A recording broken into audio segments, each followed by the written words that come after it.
Trenddagi lulka birinchi qism. Internetga kirsam mini lulka deb hamma yoqda jar solib yotishibdi. Bugun sizlar bilan mana shu lulkani birgalikda to'qiymiz.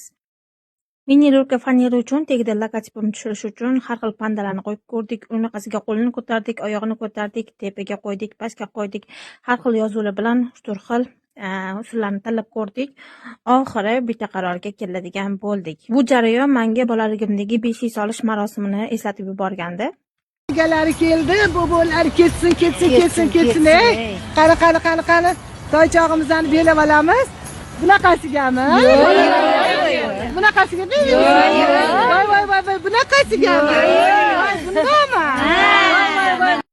Fanera sarti hamma mani injiqlilarimni ko'tarib, o'zim xohlagandek logotip tushirib berishdi. Zakazim ham tayyor bo'ldi. Erjonim baraka topsinlar, zakazimni tezlik bilan uyga olib kelib berdilar. Biz bu zakazni 3 kunda bitirishimiz kerak. Bizga kerak bo'ladi faner, postavka, 2 xil xohlagan rangdagi ip yoki bir xil rangdagi ham bo'laveradi. Keyin kuruchok. Mana endi trendik lulkani to'qishi ikkinchi qismda batafsil o'rgataman sizlarga. Kuzatishda davom etinglar, birgalikda lulka to'qiymiz.